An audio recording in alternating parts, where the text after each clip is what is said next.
mais sobre a história do grupo, nós vamos contar no dia 23, que nós vamos ter o nosso segundo painel do evento de 10 anos, e nós convidamos a todos para irem para o evento, vai ser bem legal também.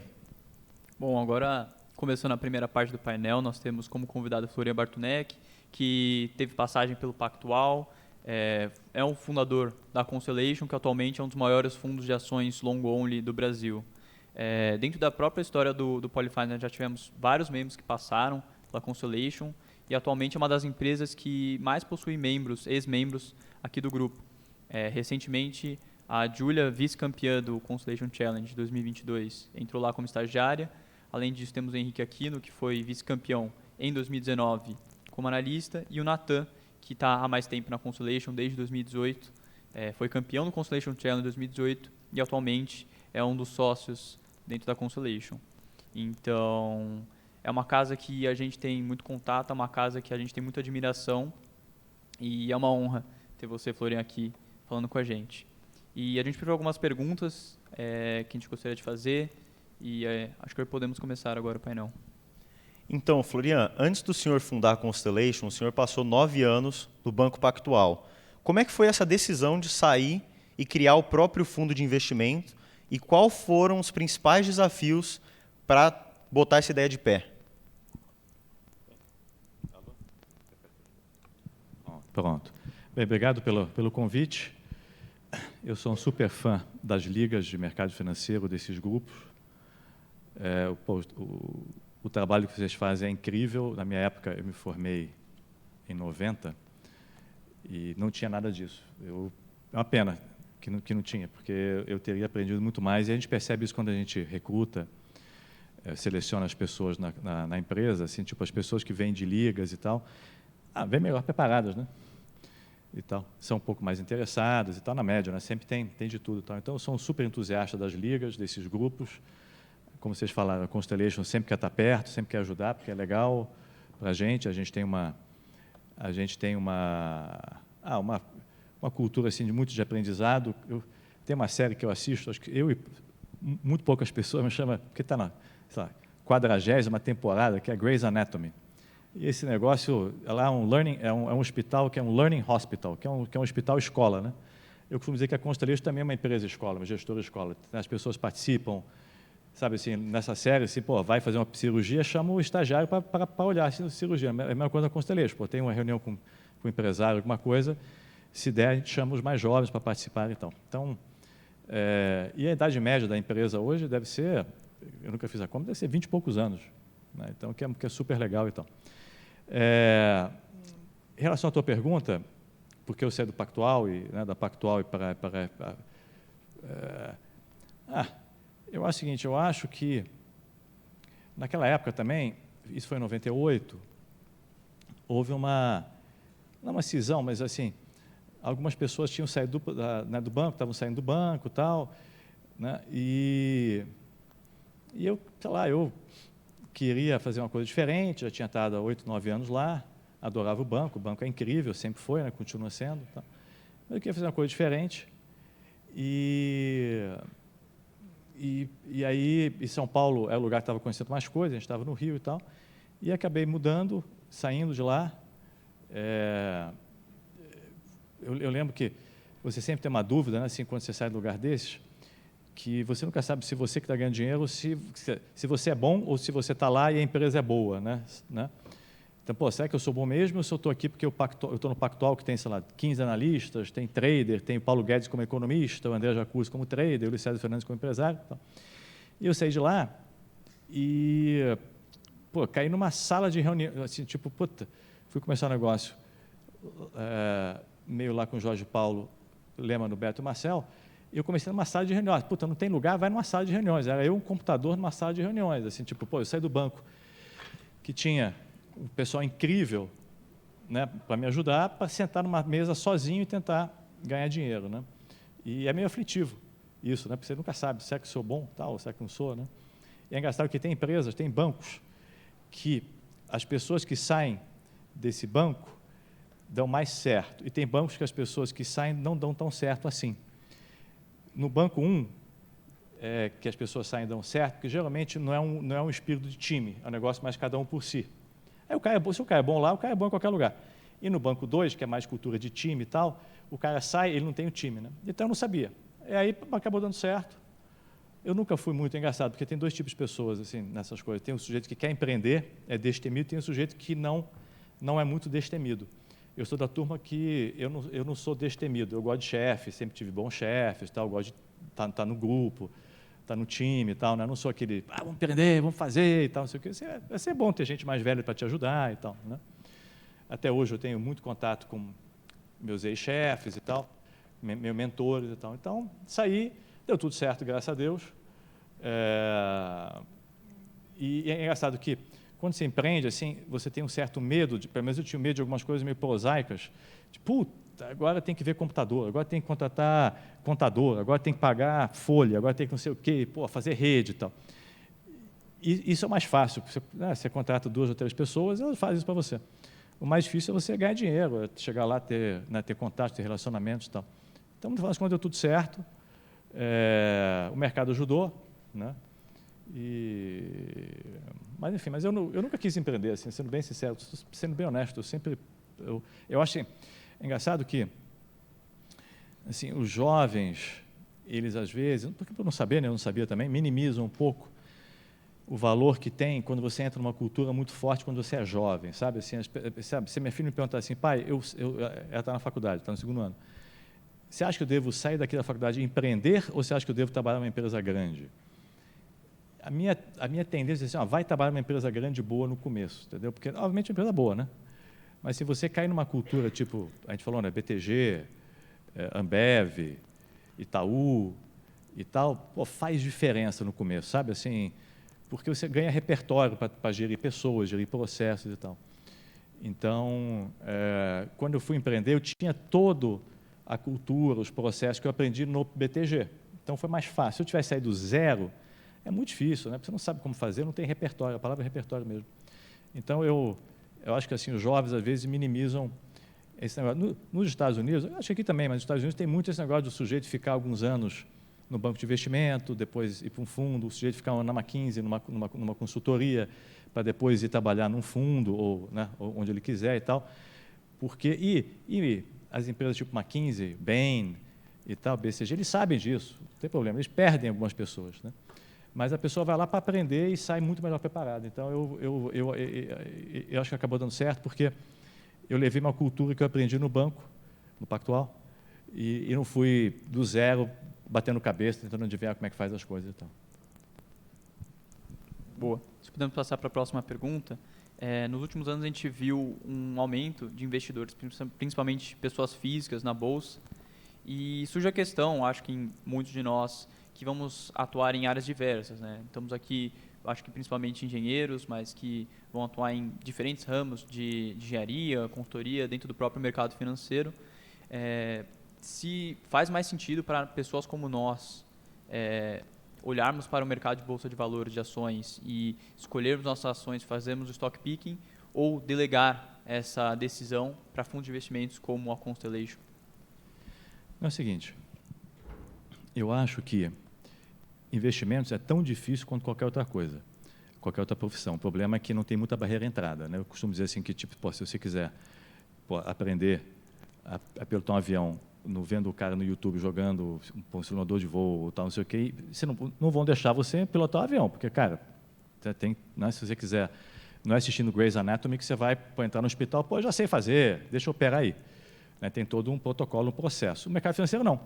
O sujeito que pode vir de qualquer carreira, pode nunca ter feito nada, ele entra,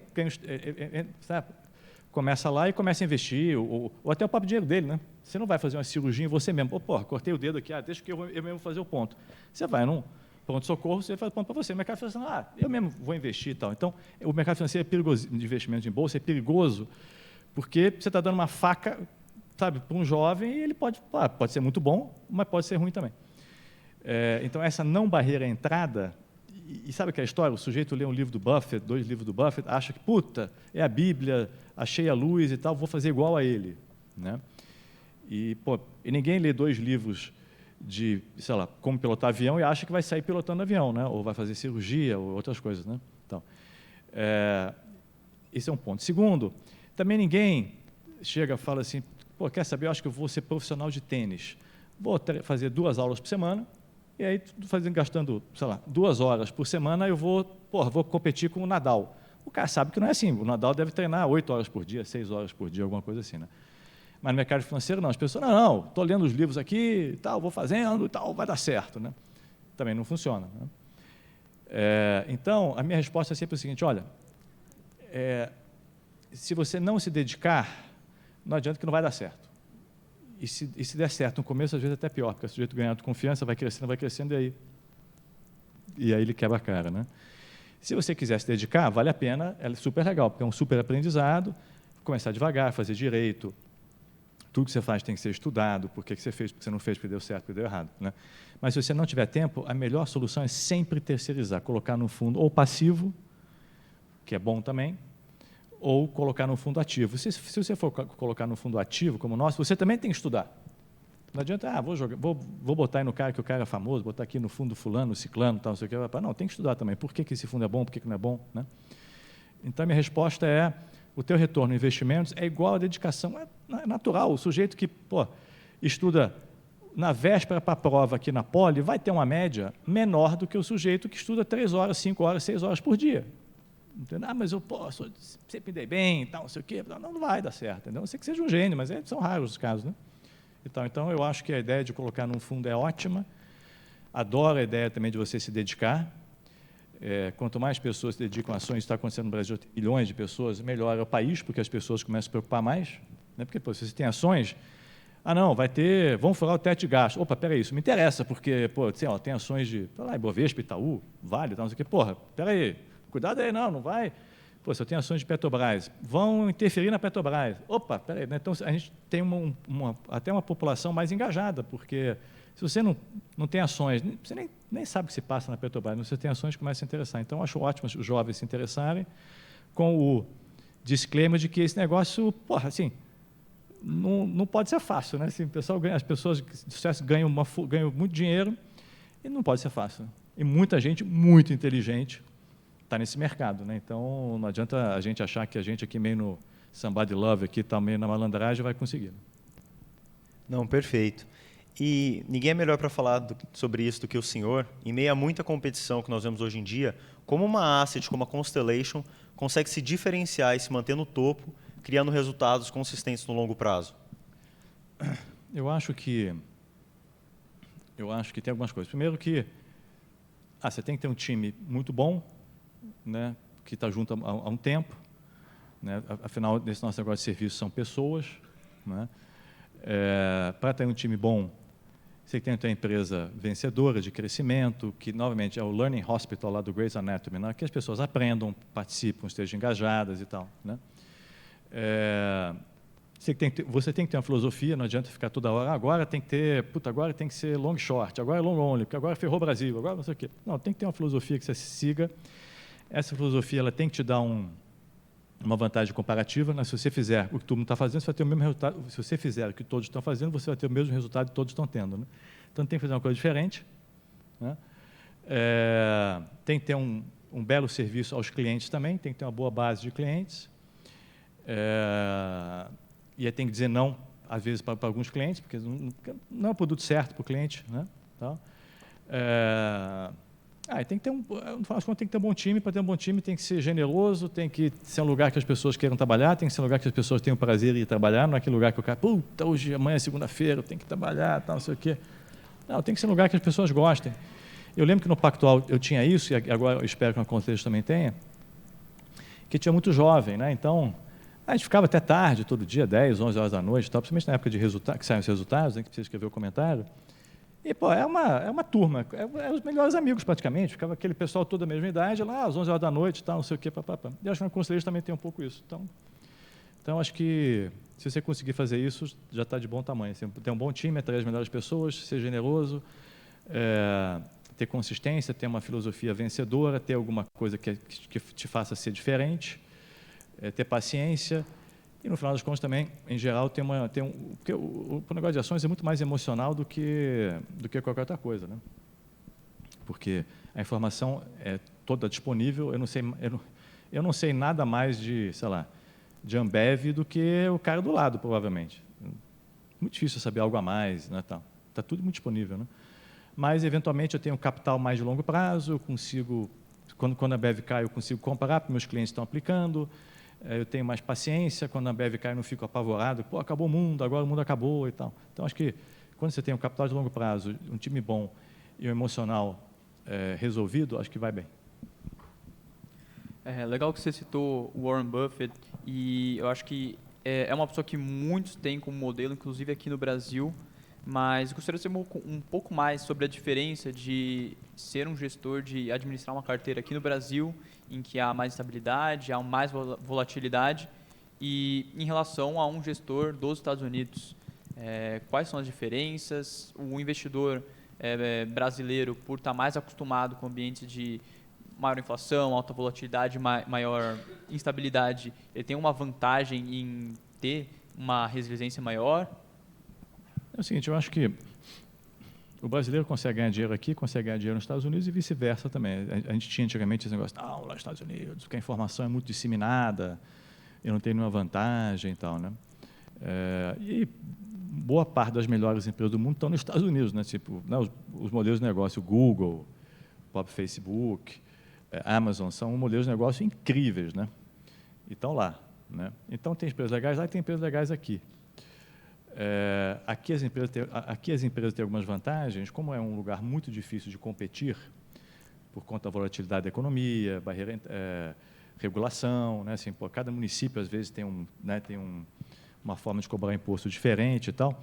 Os estrangeiros sofrem muito, as empresas estrangeiras sofrem muito para ganhar dinheiro no Brasil, né? Aí os brasileiros têm essa vantagem, né? Tanto que em vários setores você não tem uma empresa estrangeira forte, sei lá, em aluguel de carros é Localiza, que é uma empresa nacional. Em software para pequena e média empresa é a TOTS, que é uma empresa nacional. Os bancos, Banco Brasil, Itaú, Bradesco, bancos nacionais. Não tem nenhum banco estrangeiro, com exceção do Santander, que é muito relevante aqui, né?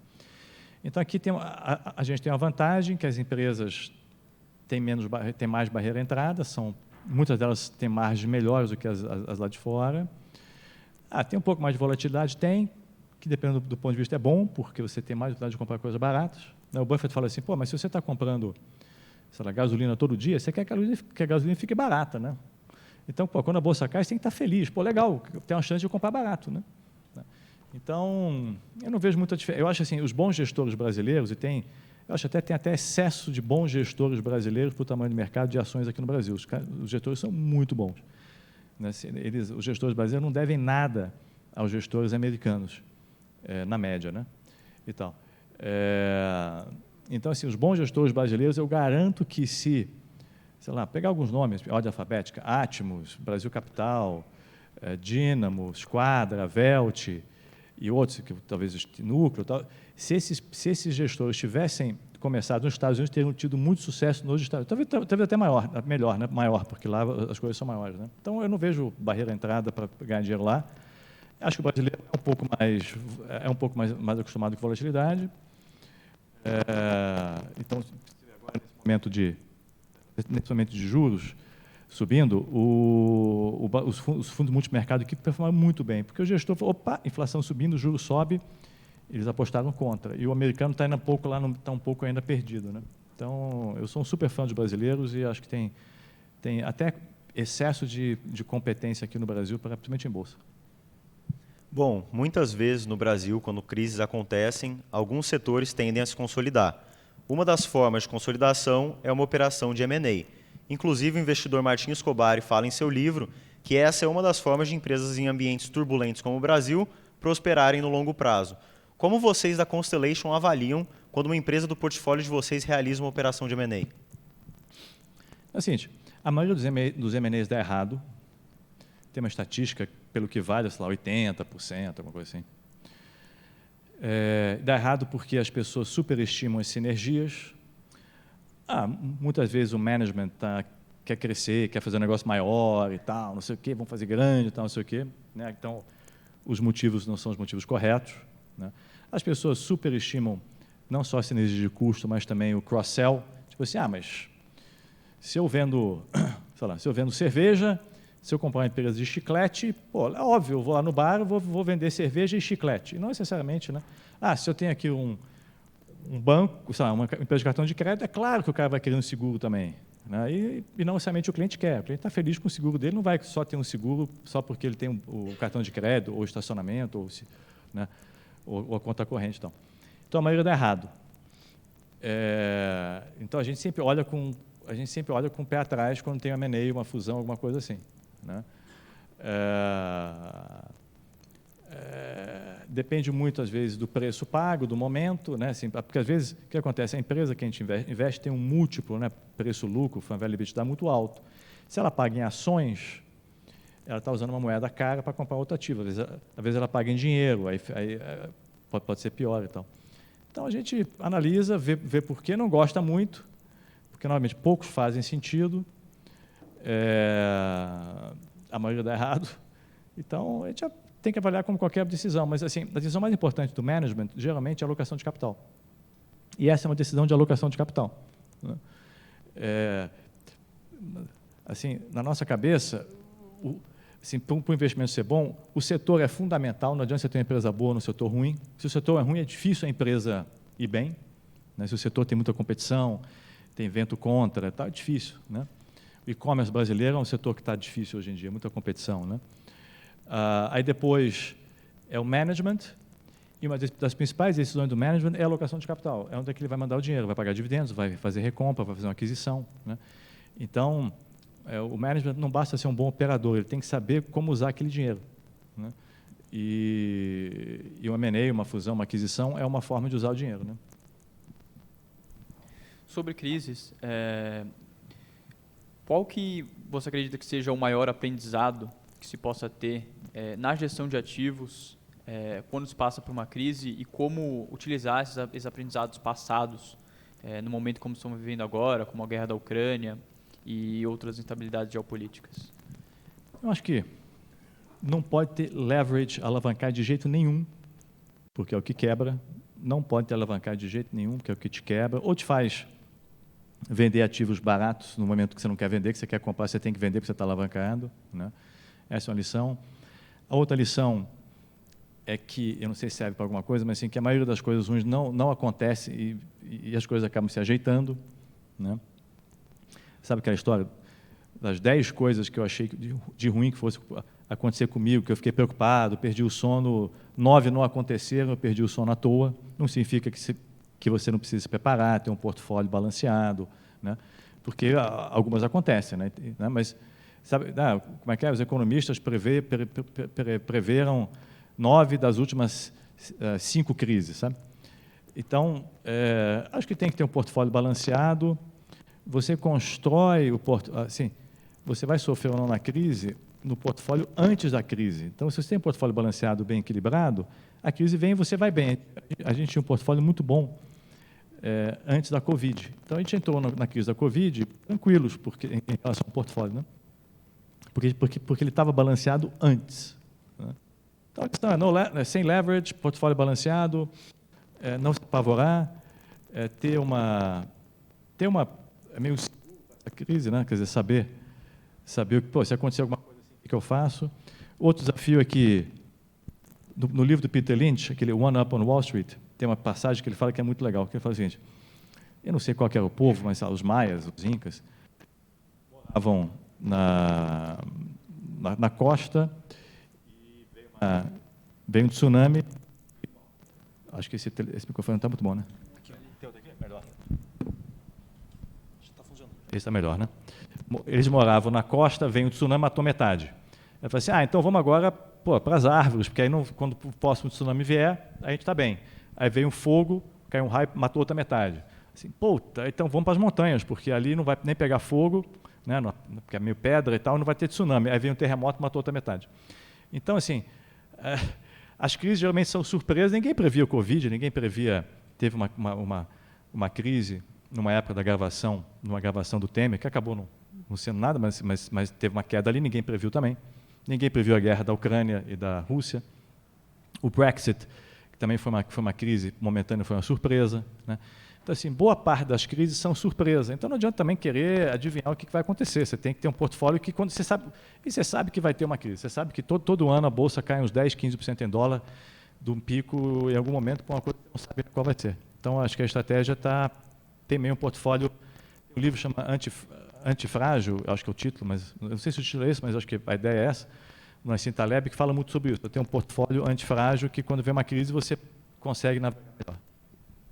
Bom, ainda sobre crise, pensando em investidores comuns, assim como todos nós, nesses momentos, por exemplo, de alta de juros, a gente vê o pessoal fugindo da renda variável e indo para a renda fixa. Mas é justamente nesses momentos que nós temos valuations mais descontados, quando muitas vezes os fundamentos das empresas não mudaram. O que o senhor acha que os investidores comuns, como todos nós, devem fazer nesses momentos? Se expor ainda mais ou tomar muito mais cuidado com o capital próprio? Não, lembra que eu falei que é tudo uma questão de como é que você entra na crise, né? Se você entra bem, você não precisa fazer nada. Se você entra alavancado, você está ferrado, vai ter que vender. Então, eu acho que esse momento, por incrível que pareça, obviamente há muita incerteza ainda de como é que vai ser a política econômica, como é que vai ser o novo governo, né? Mas esse momento, em termos de preço de ativos, as coisas estão baratas, então tem menos risco. Pô, mas como é que tem menos risco agora? Tem guerra, tem aumento de juros nos Estados Unidos, tem um governo novo no Brasil. Pô, o risco é maior. Não, o risco é menor, porque o juro já está 13, o juro longo, o CD já está 13, 14, já está no topo de um range, a bolsa já está no low, em termos de múltiplo, já está no low de um range. Então, por incrível que pareça, já tem muito caixa, então, por incrível que pareça, o risco hoje é menor. E a gente já sabe que tem guerra na Ucrânia, a gente já sabe. Então, eu acho que o risco hoje é menor, porém, respondendo a tua pergunta, eu acho que todo mundo tem que ter o portfólio de ações, independente do momento, um percentual que ele se sinta confortável. Se você tem um percentual que você perde o sono, sabe que a história, se você tem dinheiro na bolsa que você não pode perder e tal, aí está errado. Tem que ter um percentual pequeno em ações, pode ser um fundo passivo, que é bom, pode ser um fundo ativo, tem que escolher bem, pode ser ações diretas, tem que escolher bem também, né? Eu acho que se você tivesse 80% do seu patrimônio na bolsa, você estaria nervoso agora. Se você tivesse 10, 20, você estaria tranquilo. Pô, há uma chance, de repente, até de aumentar. E, obviamente, o percentual certo depende da idade da pessoa e da personalidade também, né? Não tem percentual, não tem uma tabela assim, tipo, não, você tem 20 anos, você tem que ter tanto. Depende muito da sua personalidade, depende da tua expectativa de renda, ou do teu patrimônio e da tua personalidade também. Sabemos que na Constellation vocês gostam muito de realmente conhecer as empresas que vocês investem. Inclusive, dentro do próprio Constellation Challenge, vocês recomendam fazerem pesquisas de campo, visitarem as companhias, simularem, fazerem estilos de clientes ocultos, falarem com fornecedores. Mas como que é possível fazer isso com empresas estrangeiras em que nós não temos tanto contato assim no dia a dia? Mas, assim, não é tão difícil, né? Porque eu costumo dizer assim que, tipo, e o Peter Lynch fala isso, assim, você tem muito conhecimento do seu dia a dia que você acaba nos usando em investimento. Sabe aquele negócio? Assim, eu tenho um médico amigo meu, que é investidor em ações também. E sempre que eu ia lá, é agradável, a gente falava uns 5 minutos, 10 minutos sobre ações no começo. Ele me perguntava sobre Vale, Petrobras e tal, e eu perguntava para ele sobre Laboratório Fleury, sei lá, Redditor, Sul América, né, DASA e tal. E ele não investia nessas empresas, ele tinha boas opiniões. O Fleury é ótimo por isso, pô, Redditor, os caras são... Assim, pô, fulano, mas você adora essas empresas, ou Ipera, e você investe em Petrobras, né? Então, assim, você sabe que o iPhone é legal se você tem iPhone, ou que o Android é bom, você sabe que você usa Google, você sabe que você... Eu costumo dizer que e a verdade, esse exemplo, meu filho jogava muito Call of Duty, isso há algum tempo atrás, e passou a jogar... esqueci, então, o nome está aqui, aquele que fez o maior sucesso, que o cara caía meio de paraquedas, assim, então, não sei o quê, Fortnite. Começou a jogar Fortnite. Eu tinha ações da empresa que fazia o Call of Duty.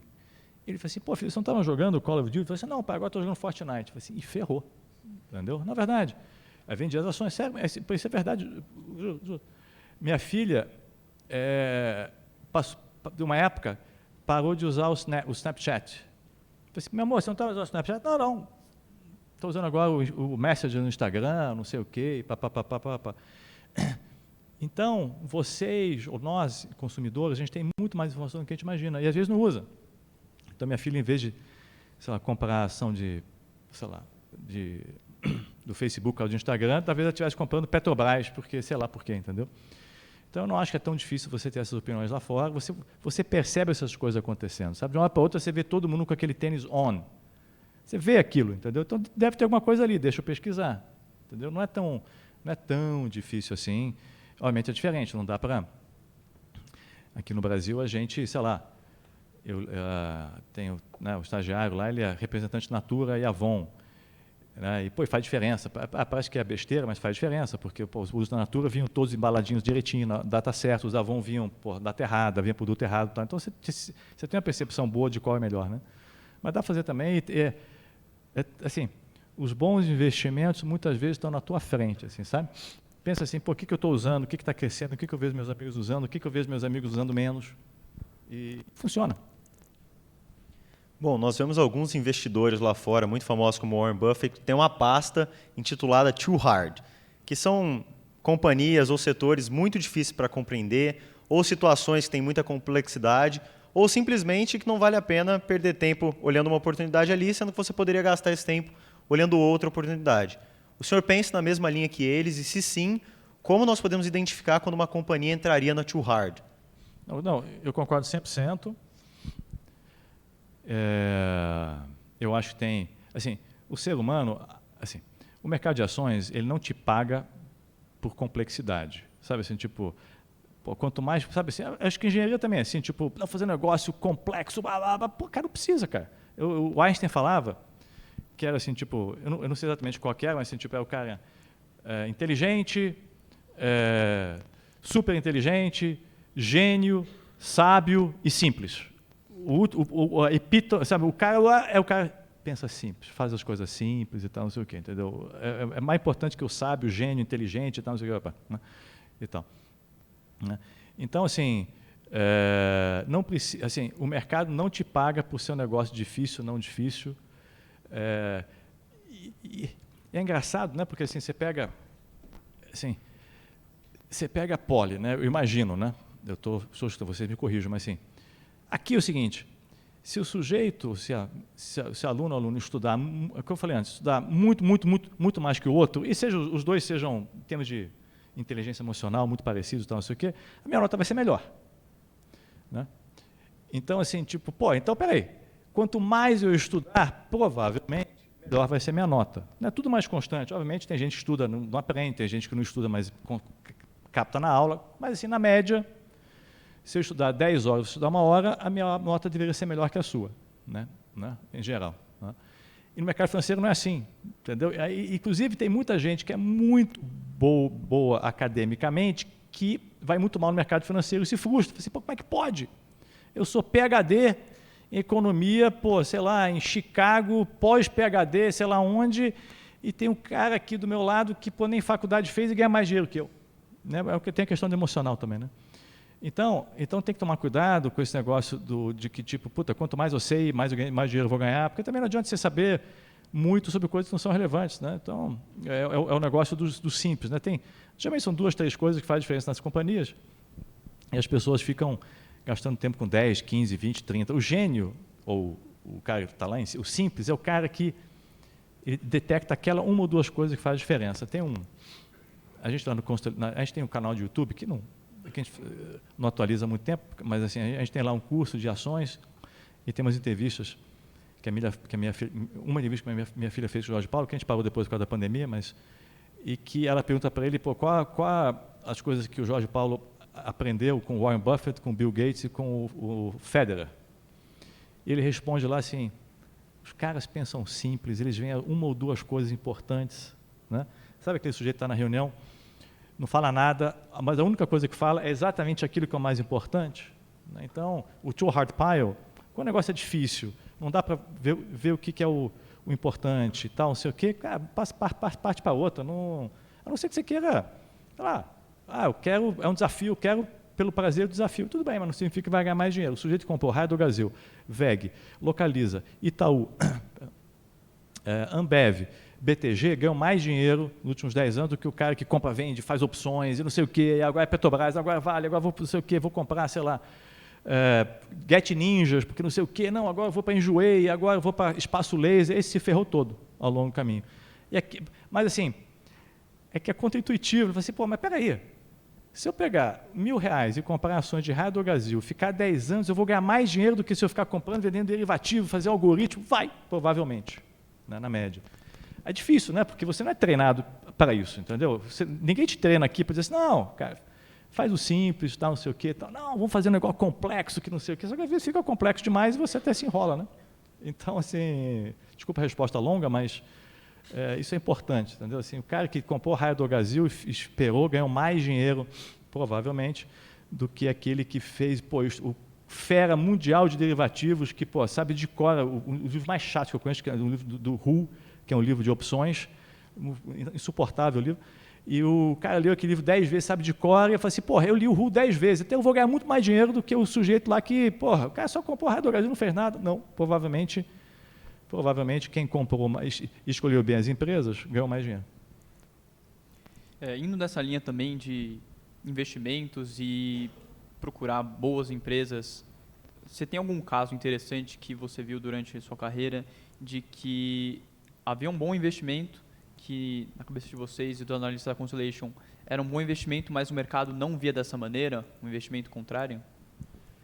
Eu acho que é o seguinte, lembra que eu falei que se você fizer o que os outros fazem, você vai ter o mesmo retorno. Então, o que você vai ganhar muito dinheiro vai ter um bom retorno se você fizer as coisas diferentes, né? E nos lugares onde as pessoas não estão olhando, muitas vezes, né? Obviamente, todo mundo sabe que VEG é uma empresa boa, mas mesmo assim, quem comprou ganhou mais dinheiro. Mas a gente viu várias empresas que foram, ao longo do tempo, foram crescendo, foram descobertas. Tem alguns casos do passado, assim, Arezzo, que era um negócio pequeno, virou uma grande empresa, um negócio espetacular. Hoje a gente não é investidor, mas a Croton é uma empresa que a gente ganhou muito dinheiro lá atrás, porque a gente detectou esse negócio do ensino superior privado, acho que antes da média das pessoas, né? Mas, às vezes, novamente, você não precisa só descobrir as empresas, às vezes você ter resiliência ajuda, sabe? Todo mundo sabe que a Raia Drogasil é uma excelente empresa, né? Mas, muitas vezes, o sujeito, mas está caro, ele não consegue comprar, ele vai num negócio obscuro e tal. Então, às vezes, você não precisa ser um gênio, só precisa ter paciência, ter uma filosofia de investimentos coerente, consistente, que vai bem, entendeu? Passando um pouco para inovações, a gente vê nos Estados Unidos cada vez mais entre os maiores fundos quantitativos que elaboram algoritmos para poder fazer operações do mercado. Eu acho que na sua visão, ainda no Brasil a gente está um pouco atrasado, mas na sua visão, quais são as principais inovações que a gente vai ver no mercado financeiro, no mercado de ações durante os próximos 20 anos?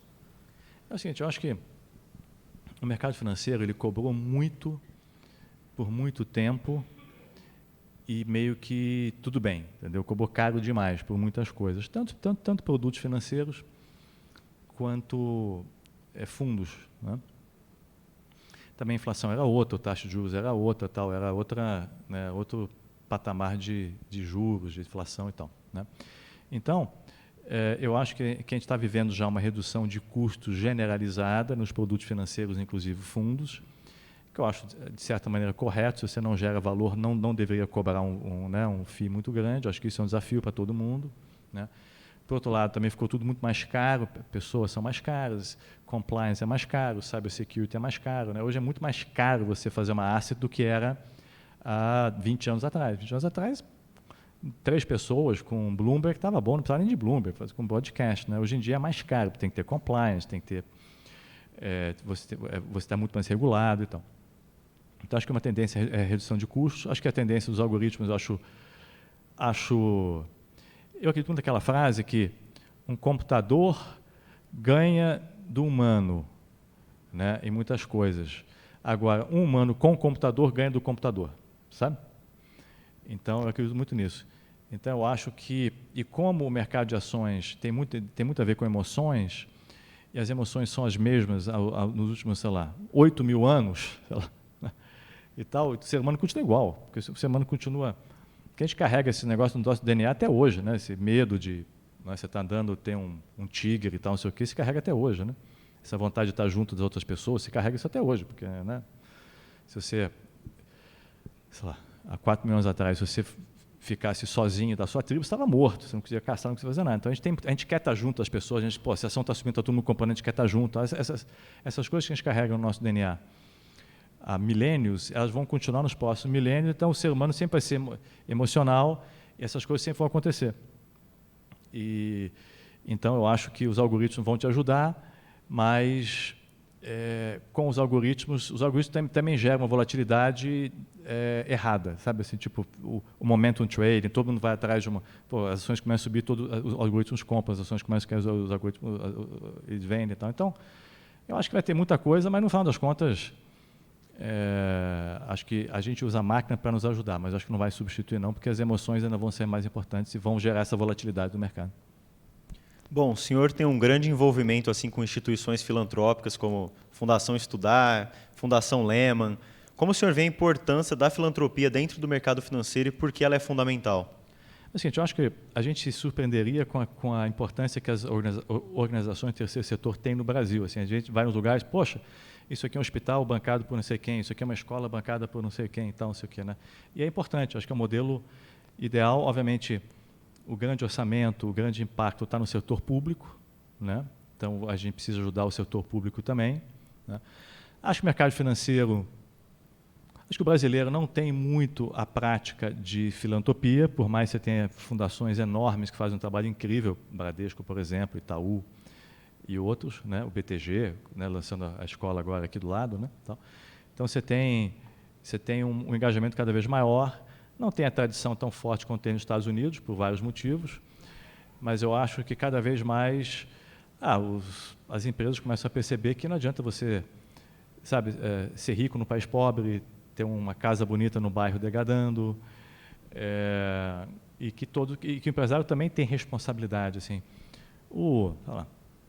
A Unilever, a ABI, Procter & Gamble,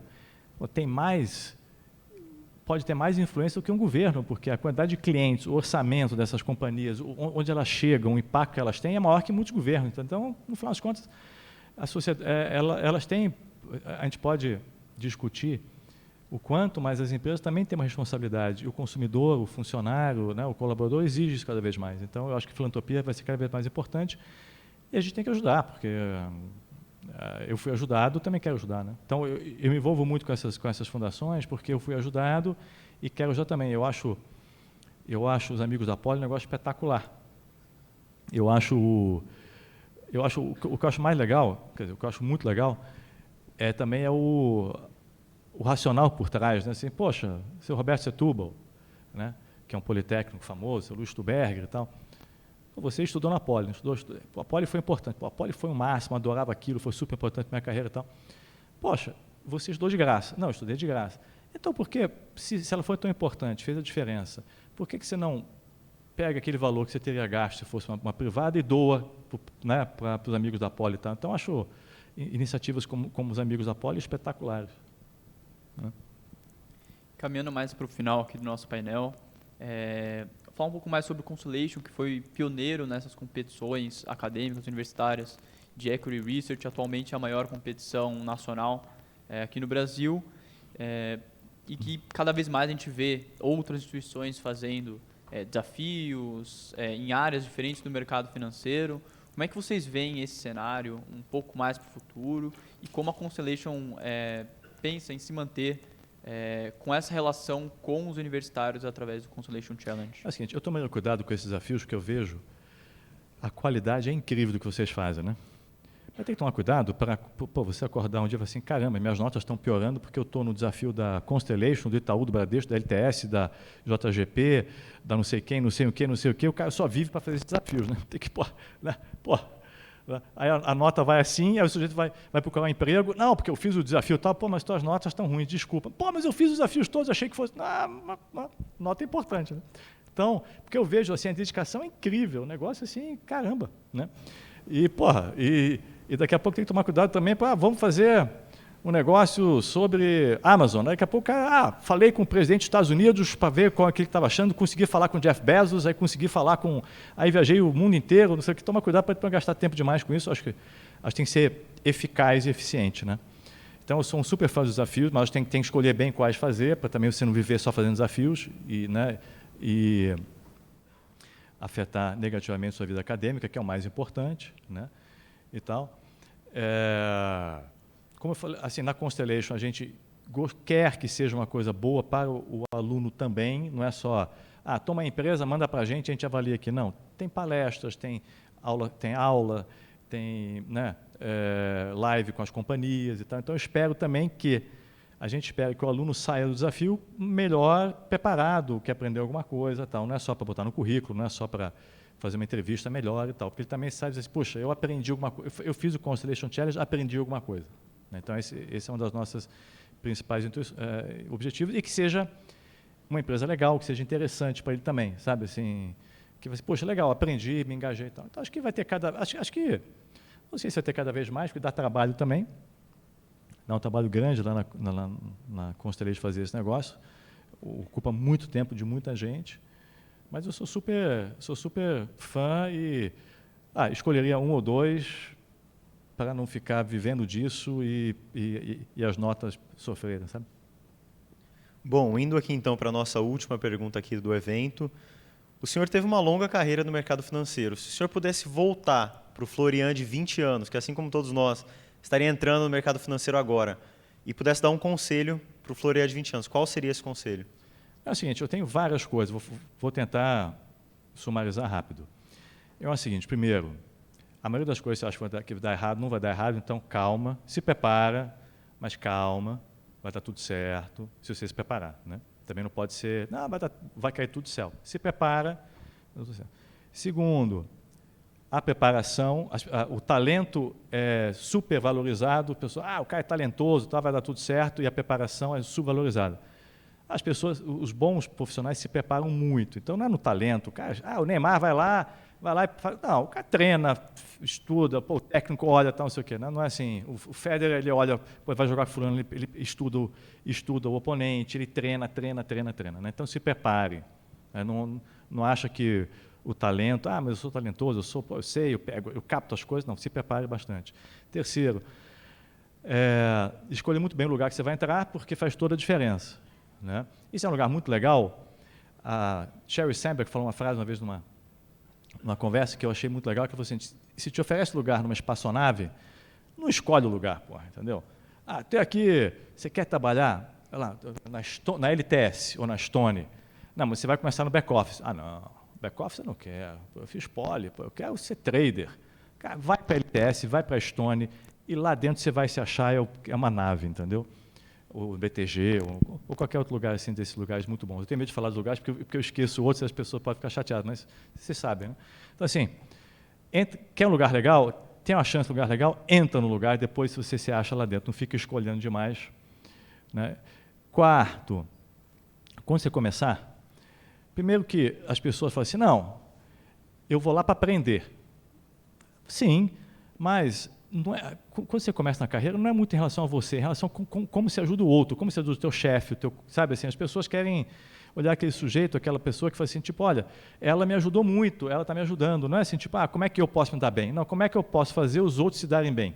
Quando você ajuda os outros, você ajuda o seu chefe ou sua chefe, você vai indo, né? Então, em inglês soa melhor, it's not about you, it's about others. Não é só, não, eu vou lá porque eu quero, eu. Não, como é que eu ajudo os outros? Como é que eu faço meu chefe se dar bem, ficar melhor? Como é que eu ajudo, né? Quinto, sempre vá seja confiável. E confiável não é só questão de ética, de não roubar, não. Se te pedem, fala assim, você consegue entregar esse relatório até quinta-feira? Consigo. Tá bom, chega na quarta, fala assim, ferrou, não vou conseguir. Avisa, não tem problema nenhum. O pior é quando chegar na quinta de manhã, não vai dar. Mas estava contando com isso, como é que faz agora? Não tem problema nenhum, se não der. Mas avisa antes. E tenta entregar. Porque a minha experiência é o seguinte, as decisões de recrutamento ou de fazer as pessoas crescerem na carreira nas empresas são muito mais simplórias do que as pessoas imaginam. Então, não é que o cara fala assim, temos aqui uma vaga, vamos abrir um escritório no Rio de Janeiro. Peraí, vamos estudar aqui horas, dias, quem é a melhor pessoa. Tá? Muitas vezes, assim, tipo, mas está ali a Maria, ou o João. Vai o João ou a Maria? Mas eu acho a Maria um pouco mais legal. Vai a Maria. Não, mas a Maria, ou o João, ou o Pedro, sabe o quê? Não, ele, ela é ponta firme. Sabe essas coisas assim, tipo ponta firme. Mas as decisões não são sofisticadas. Entendeu? Obviamente, quando é uma pessoa de 50 anos, um CEO, tal, não sei o quê, mas é diferente. Mas quando é um jovem, assim, puta, vamos mandar lá a Patrícia lá para o Rio, porque pô, a gente pede, ela entrega, é gente boa, está sempre alto astral, essas coisas fazem diferença. Ninguém quer um babaca, ninguém quer uma pessoa boa, vai ser difícil, tal, não sei o quê. Entendeu? Quando você vê a formação de times, geralmente não são formados com as pessoas mais competentes. O líder, ele pega as pessoas competentes, mas que são legais. Depois, se o cara é competente, mas é babaca, eu não quero o time. A gente vê isso na Copa, né? Muitas vezes teve uma Copa que não levaram um jogador, que era um super talento, porque não, o cara vai tumultuar o elenco, vai ser ruim e tal, não sei o quê. Então tem que ser gente boa, tem que ser confiável, se pede para fazer, faz, se não der, não tem problema. A pessoa tem vergonha, não vou lhe dizer para o meu chefe que não vou conseguir e tal, você não tem problema. Assim, olha, eu não vou conseguir, pô, perfeito. Porque também ninguém espera muito, as pessoas acham que, não, que eu saí da Poli, da GV, não sei de onde, pô, tem que saber tudo, tem que saber não sei o quê, não precisa, a gente sabe que não sabe, entendeu? Então, acho que, se você for... e também, o último ponto é ir a milha extra. Então, se pede, pô, você pode ler esse capítulo e fazer um sumário, lê o capítulo, lê o segundo também, olha, inclusive eu li o segundo também fiz, mas se não quiser, joga fora, mas também li, pô. Aí, na hora que está lá, estamos nós dois no corredor, pô, precisamos mandar alguém para o Rio de Janeiro, quem vai? Pô, vamos mandar o fulano, pô, lembra que o cara, pô, aquele especial, entendeu? Então, essas pequenas coisas fazem diferença, porque os processos são muito menos sofisticados do que a gente imagina. Até no recrutamento, você vai recrutar um estagiário. Geralmente, o estagiário não fez nada na vida, assim, não é difícil, porque, pô, você pega uma pessoa de 40 anos, trabalhando em lugar tal, papapá, tem um currículo. Um estagiário não tem currículo. Mas se tem algo a mais, eu lembro que até hoje, estava entrevistando alguém para a Fundação Estudar, o rapaz já tinha 18 anos, já tinha lido 100 livros de finanças. Né? E, pô, até hoje eu lembro. Entendeu? 100 livros é bastante livro, mas assim... Então, qualquer coisinha a mais que você faça, ou qualquer interesse a mais que você mostra, você se destaca e, novamente... E assim, quando você está numa empresa que está crescendo, isso é muito importante. Você está numa empresa que está estagnada, não tem oportunidade, é tudo ruim, né? Tudo difícil.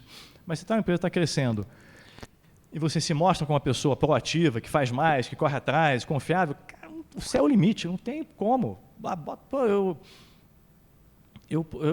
lembro, eu estava no Pactual e eu vi o momento, porque eu estava assim, quem sentava meio perto, na bancada, assim tal, que o Esteves teve oportunidade. E sabe assim, foi oportunidade porque ele era especial, obviamente, genial, e tal, mas era dedicado, trabalhador, fazia tudo direito, e alguém dotou isso e falou assim, não, vamos dar essa oportunidade para o Esteves porque ele é especial. Entendeu? E teve a carreira incrível que teve. Né? Então, é mais simples que parece. É ser confiável, entregar, fazer algo a mais, e tem que ser legal, porque babaca ninguém quer. Bom, acho que nós todos só temos a agradecer muito ao Florian. O senhor não tem noção do tanto que nós conseguimos aprender com essa conversa. Precisando do Polifinance, estamos totalmente à sua disposição. E pedir uma salva de palmas aqui para o nosso convidado.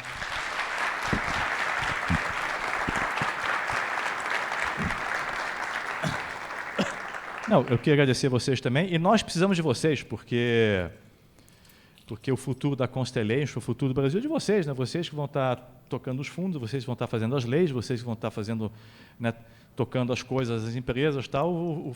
A minha geração está fazendo phase-out, a geração de vocês que vai fazer tudo. Daqui a 10 anos, vocês que vão estar daqui a 20 anos no STF, vocês que vão estar no Congresso, vocês que vão estar tocando as empresas, vocês que vão estar tocando os fundos, tocando os bancos, tal, né? Então, a geração de vocês que é melhor do que a minha, que é melhor que a minha, é melhor dos meus pais, as gerações são sempre melhores, né?